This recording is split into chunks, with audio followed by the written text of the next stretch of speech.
the other keys aren't equally necessary, but it has to all be built on a foundation of quality service. Anyone ever experienced bad service? Okay, did you go tell everyone and their dog about the bad service you experienced? Okay, well, don't let that happen to you. It's a cautionary tale. So remember that service is crucial, service is the foundation, and Paula Turner is going to share some of her thoughts on that. Okay. You can see listed here we have 5 keys to building relationships and service. And when you said that draw attention to, when I go in a department store, I'm the last person that anybody waits on. My husband can be flogged by people, but I could have $1,000 to spend and no one will ever approach me or bother me. So if you get that, you can come with me and no one will bother you while you're shopping. So service is really important to me because I feel like I kind of get slighted. So, and I'm focusing on kind of the new agents that are here. As you're building and cultivating your lead, take time to meet vendors. I think that's really key because if you get them to the table and you're at a title company and you don't get good service and you don't have a good rapport with that title company, they're going to look at you, okay? So some of the things I want to talk about is, let's talk about inspectors. We have great representation here. You need to have a great rapport with inspectors.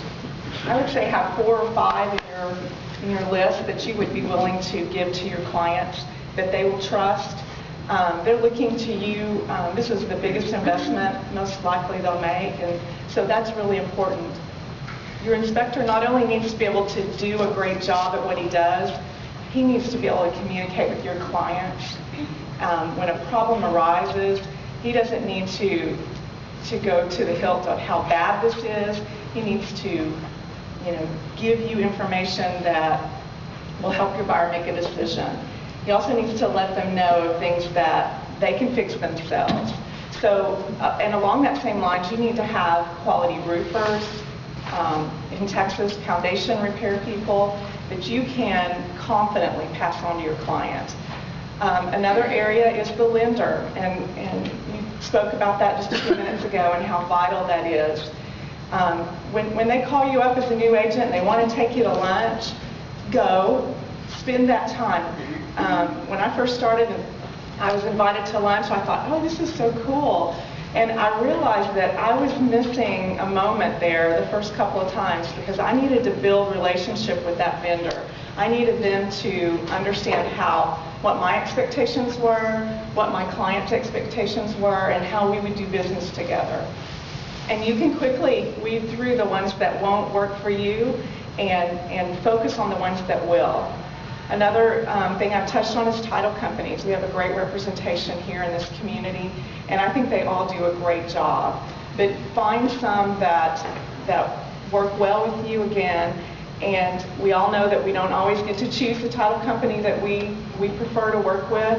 If you happen to be in that situation and you've never worked with them or you possibly never heard of them, take that time to make the phone call. Better yet, go down and sit face to face and introduce yourself, talk about what their procedures are, what will happen if a problem arises with the title. What are they going to do to help you resolve the issue? So for them to be able to work confidently with your buyer and the seller of the transaction is really vital.